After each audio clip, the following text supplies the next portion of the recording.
Assalamualaikum warahmatullahi wabarakatuh. Bismillahirrahmanirrahim. Alhamdulillah wassalatu wassalamu ala Rasulillah Nabiyina Muhammad bin Abdullah wa ala alihi wa ashabihi wa man ihtada bihadihi wa istanna bi sunnatihi ila yaumiddin. Amma ba'd. Qala al-musannif al-'allamah Syekh Sa'id Hawa rahimahullah bima naqala an al-Imam Al-Ghazali rahimahullah wa nafa'allah bi'ulumihima bidaraini amin. Wazifah yang kedua, wazifah iaitu tugas ataupun kewajipan yang kedua yang mesti diberi perhatian oleh orang-orang yang mengeluarkan zakat ataupun memberi sedekah, infak dan sebagainya, iaitu berkait dengan waktu penunaian zakat secara khususnya. Kerana zakat ni ada haul, ada tempoh ataupun ada ketetapan waktu. Jadi naklah tidak ditangguhkan, sebaliknya bahkan digalakkan untuk disegerakan pembayaran zakat ini apabila tiba waktu penunaian. Di antara adab orang yang beragama ialah menyegerakan kewajipan sebagai ungkapan kepeduliannya, yakni perhatiannya untuk melaksanakan dengan menyampaikan kegembiraan kepada kaum fakir yang mana orang yang memerlukan. Jadi apabila kita segera menunaikan zakat, menunjukkan bahawasanya kita prihatin kepada orang yang memerlukan. Orang susah, sudah tentu orang susah ini dia mengharapkan bantuan. Sedang kita pula melambat-lambatkan. Jadi menunjukkan bahawa kita tidak bersimpati dengan mereka. Di samping sebagai kesigapan menghindari berbagai hambatan zaman yang akan menghambat berbagai kebaikan, makna menghalang kita daripada melakukan kebaikan. Jadi sebaiknya kita segera, kerana kita tidak tahu apakah besok masih ada, apakah besok kita masih sihat, apakah besok harta kita itu masih kekal. Jadi kita menangguh-nangguh, tiba-tiba hari yang muncul besok tidak seperti yang kita sangka pada hari ini. Jadi akan menghalang kita daripada melakukan kebaikan. Adapun kita segera melakukan kebaikan, mengeluarkan zakat, apa-apa berlaku pada kita, kita tidak akan kecewa lagi kerana kita telah pun menunaikan tanggungjawab yang tertanggung atas bahu kita. Mengingat dalam penundaan terdapat banyak cacat, di samping akan mengakibatkan kemaksiatan jika terjadi keterlambatan dari waktu yang semestinya. Jadi menunda amal saleh itu menunjukkan kepada kecacatan batin. Yang suka menunda-nunda amal saleh itu menunjukkan kepada kecacatan batin. Di samping boleh membawa kepada maksiat apabila kita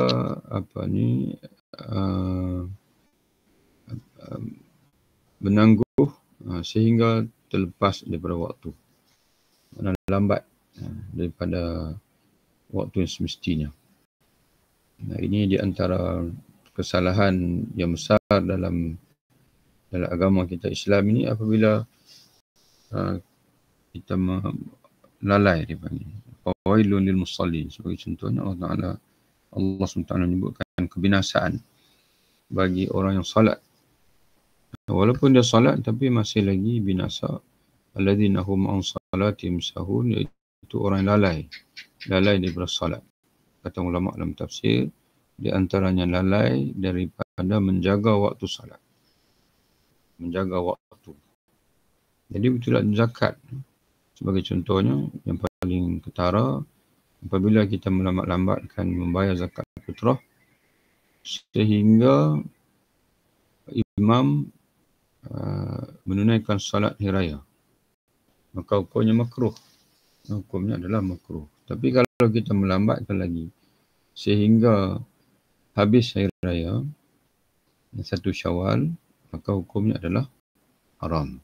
Jadi orang yang suka menangguh ini dia ada potensi untuk terjebak dalam haram itu. Dia tangguh, akhirnya dia terlupa. Dan dia hanya menyedari apabila waktu sudah habis. Jadi dia melakukan satu maksiat kepada Allah. Manakala penyeru kebaikan dari batin muncul, manakala ini sebaik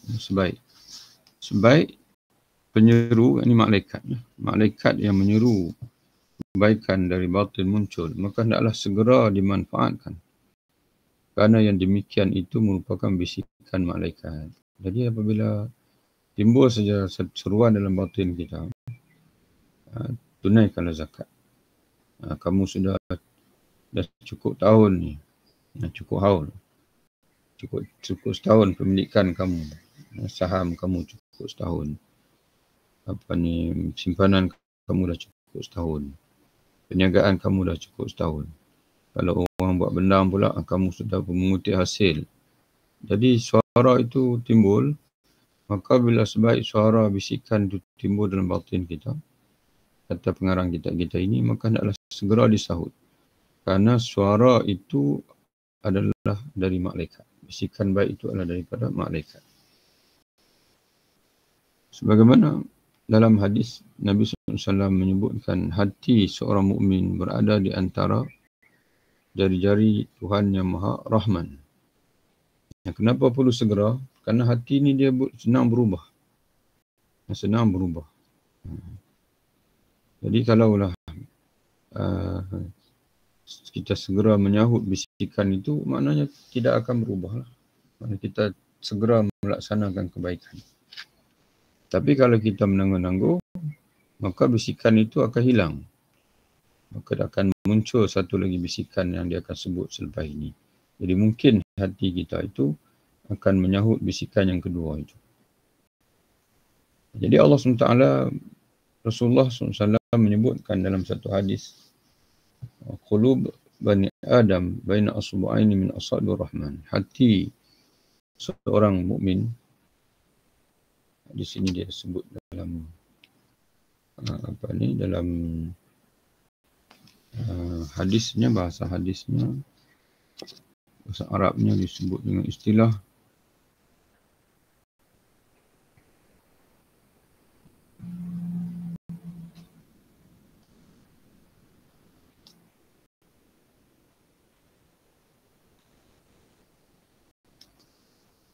qalbul mu'min baina asbu'ain min asabi'ir rahman. Hati seorang mukmin itu berada di antara dua jari daripada jari-jari Tuhan yang Maha Rahman. Ini termasuk dalam hadis mutasyabihat. Jadi para mufassirin kita mentafsirkan dengan makna kiasan bagi kuasa. Dalam hati manusia ini berada dalam kekuasaan Tuhan yang Maha Rahman. Jadi Allah Ta'ala berkuasa untuk mengalihkan hati manusia. Fama asra taqallubuhu. Jadi kata pengarang kitab kita ini, sehingga ia begitu cepat berubah. Itu maknanya. Hati manusia ini bukan kita yang menentukan. Jadi sebab itu kena berhati-hati. Walaupun hati duduk pada kita, tapi Allah Subhanahu Wa Taala yang berkuasa menentukan. Jadi sehingga dia begitu cepat berubah. Sementara itu syaitan yang menjanjikan kemiskinan dan memerintahkan, yakni mengajak, menyuruh manusia berkemungkaran, juga mempunyai bisikan ke dalam hati. Jadi sebelum bisikan syaitan muncul dalam hati kita, maka hendaklah kita segera menyahut bisikan malaikat tadi. Kerana kalau kita tak sahut, tabiat hati itu sendiri dia cepat berubah. Maka dia akan berubah kepada berpindah pembisikan syaitan. Hendaknya dia menunaikan zakatnya jika ia menunaikannya secara keseluruhan dan pada bulan tertentu.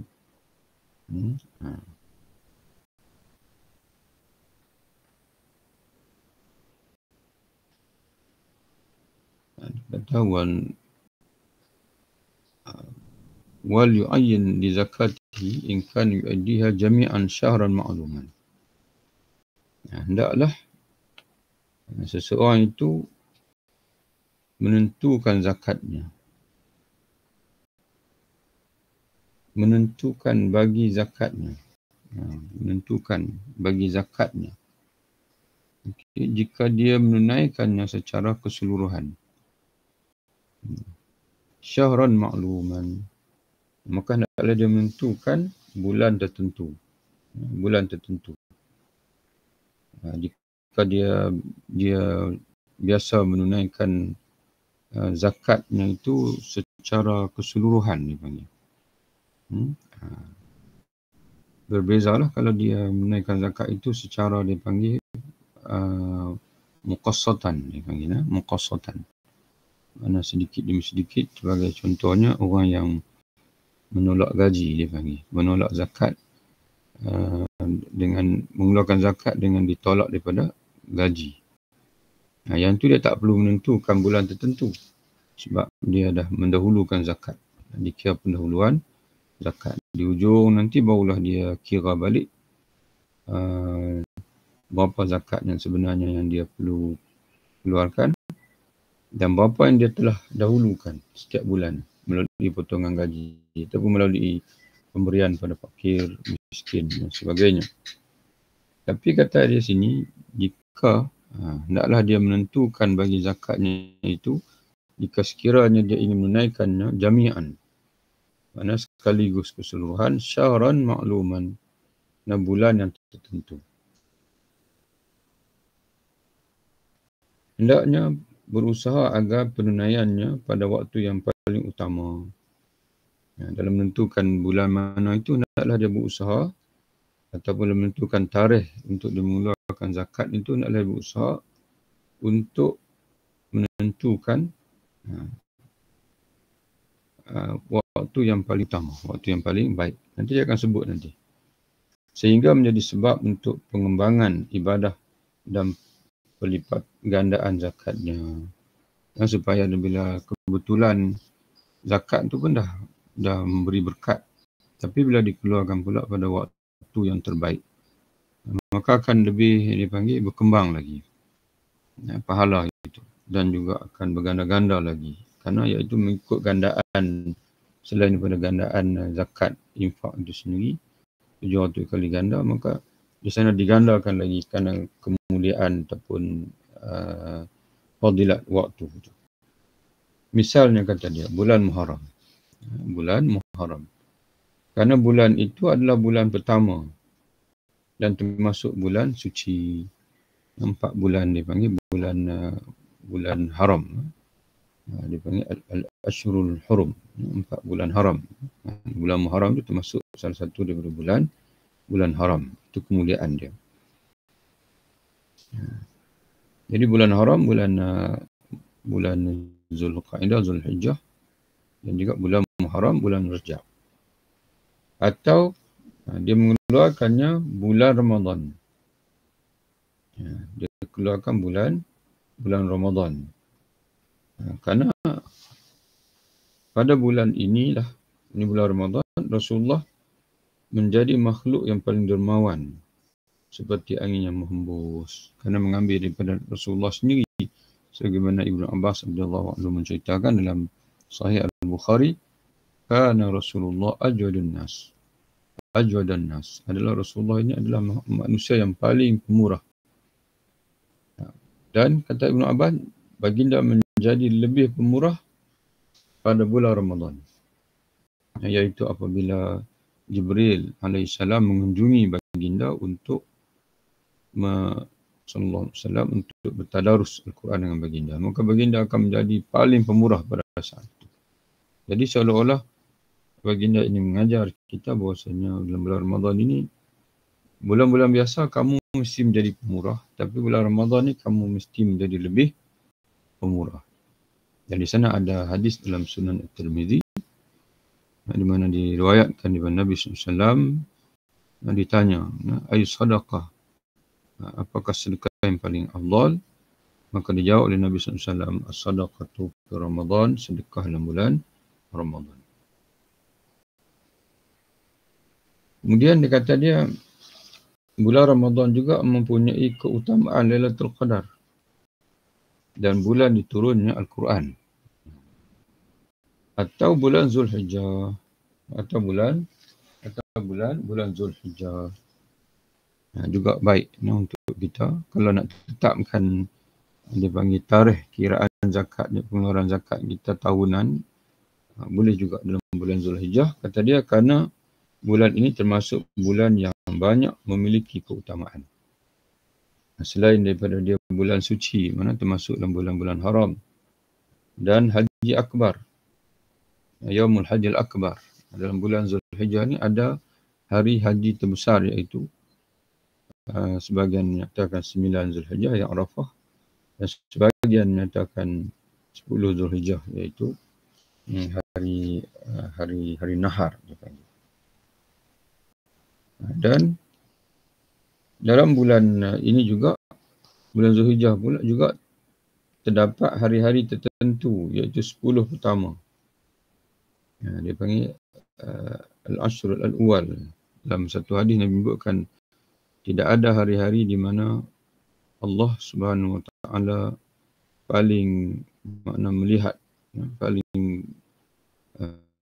paling menyukai melihat hamba-hamba yang beramal melebihi daripada hari-hari 10 hari di awal Zulhijjah.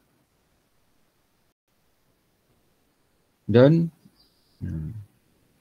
beberapa hari, iaitu hari Tasyrik. Dalam bulan Zulhijjah ni banyaklah kelebihan. Dalam bulan Zulhijjah ni ada Yaumul Hajjil Akbar, iaitu 9 Zulhijjah ataupun 10 Zulhijjah.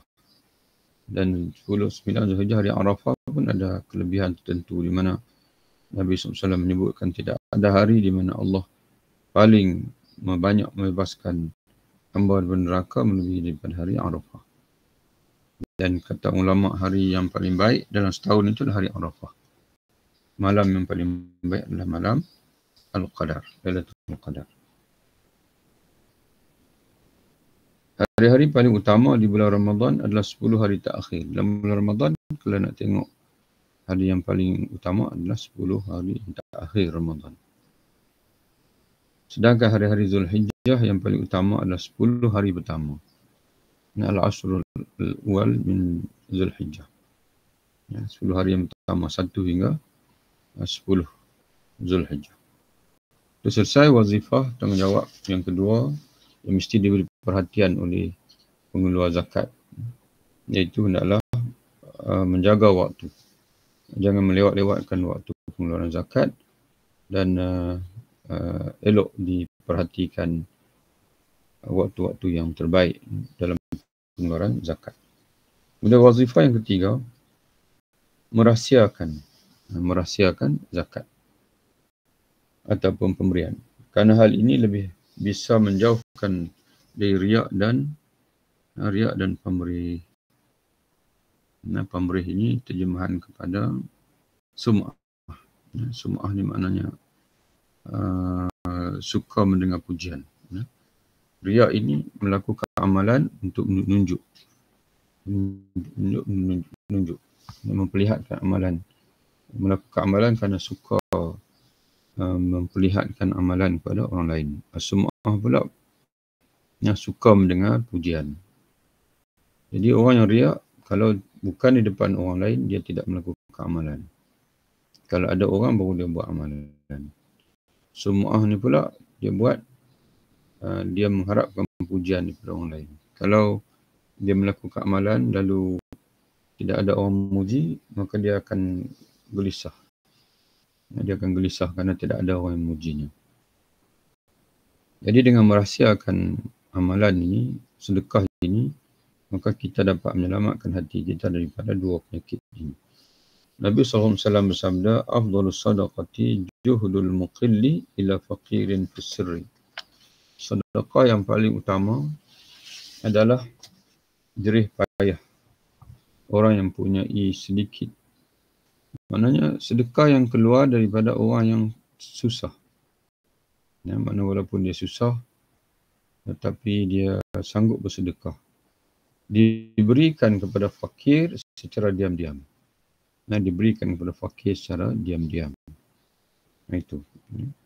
Sebagian ulama berkata, 3 hal termasuk khazanah kebaikan. Salah satunya adalah merahsiakan sedekah. Dia tak sebut lagi 2. Tapi dia sebut 3.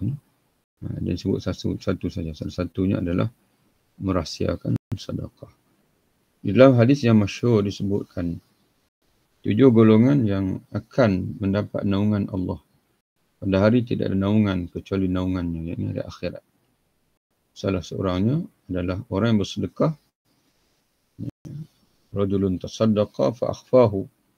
Seorang bersedekah lalu dia menyembunyikan sedekahnya sehingga tangan kanannya tidak mengetahui apa yang diberikan oleh tangan kirinya. Ini hadis yang masyhur lah. Ini hadis yang masyhur diriwayatkan oleh Bukhari dan Muslim. Allah SWT berfirman, in tukhfuha, dan jika kamu menyembunyikannya, yang menyembunyikan zakat dan sedekah kamu,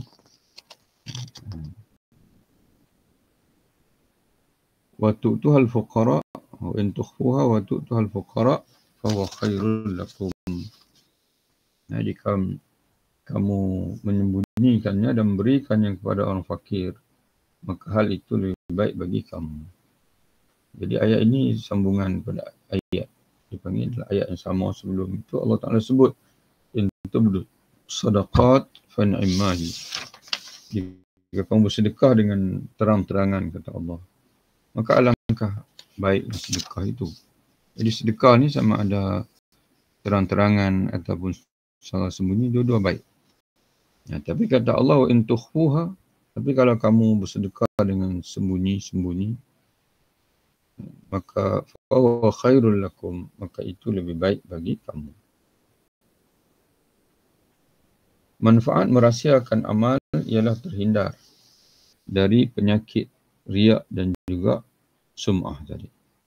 Sejumlah orang sangat berlebihan dalam merahsiakan amal ini sehingga mereka berusaha agar penerima tidak mengetahui pemberinya. Bahkan ada yang memang dipanggil sungguh-sungguh, bersungguh-sungguh merahsiakan amalan mereka sehingga akan mereka berusaha supaya orang terima itu tidak mengetahui pemberinya, bukan orang lain. Bahkan orang terima itu pun tak tahu siapa yang bagi. Sebahagian mereka memberikan infaknya kepada orang buta, yang mana mengutamakan pemberian kepada orang buta supaya orang buta dia tak nampak. Jadi dia tak nampaklah siapa pemberi dan dia tak boleh cerita dekat orang lain siapa yang beri bantuan kepada dia. Sebahagian lagi memberikannya kepada fakir miskin di jalan dan di tempat-tempat duduk mereka di mana pemberi dapat melihat tetapi penerima tidak dapat melihatnya. Contohnya mereka lalu di belakang fakir miskin yang minta sedekah contohnya. Walaupun meminta ni tidak baik. Tapi mereka ada hak bila orang datang minta. Tidak baik kalau kita minta. Tapi kalau orang datang minta kepada kita, kita elok bagi. Itu disebut dalam Quran pun ada. Dan begitu juga dalam hadis. Wa fi amwalim haqqun lis-sa'il wal mahrum. Pada harta mereka yang orang bertakwa itu, mereka menyadari bahawasanya ada hak bagi as-sa'il, orang yang meminta, wal mahrum, dan juga orang yang tidak minta kerana menjaga kehormatan diri. Ada orang dia minta. Ada orang dia memerlukan tapi dia tidak minta kerana menjaga kehormatan diri. Jadi Allah Ta'ala sebut dua-dua itu ada hak. Dan Nabi sendiri pun menyebutkan bagi orang datang minta, ada haknya walaupun dia datang kepada kamu dengan menaiki kuda. Zaman Nabi SAW, orang yang menaiki kuda ni adalah orang yang penampilannya adalah kaya. Tapi bila dia datang minta, menunjukkan dia dalam keadaan mungkin kemiskinan, jatuh bengkerap dan sebagainya. Jadi kata Nabi, ada hak dia. Ada hak dia. Sekalipun dengan kita membantu dengan memberi hutang pun masuk dalam hak. Kemudian dilanjutkan lagi, sebagian mereka masukkannya ke dalam pakaian orang miskin ketika sedang tidur. Dan sebagian lagi memberikannya ke tangan orang miskin melalui tangan orang lain. Ini melalui perantara agar tidak diketahui. Bahkan minta kepada pengantar tersebut, ini pengantara tersebut agar menyembunyikan masalahnya. Menyembunyikan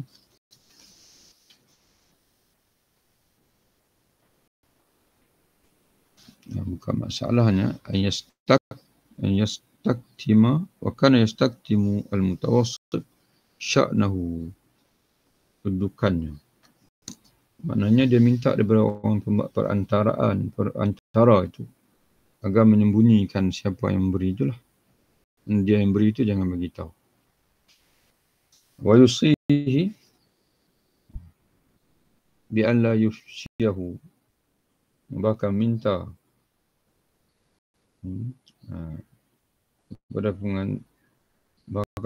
kepada pengantar agar an la yufshiyahu. Ifsha ni makna mendedahkan.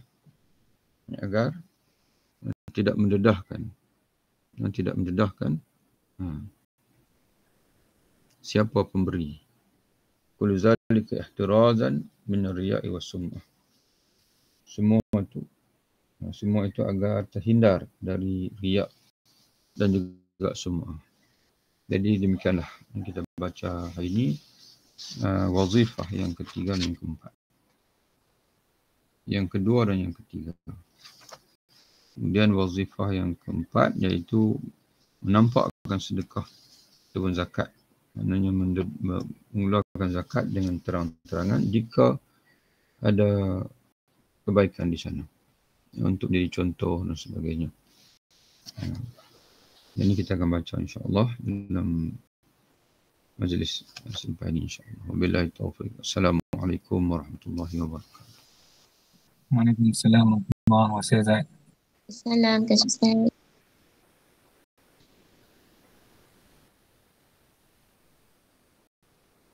InsyaAllah jumpa lagi.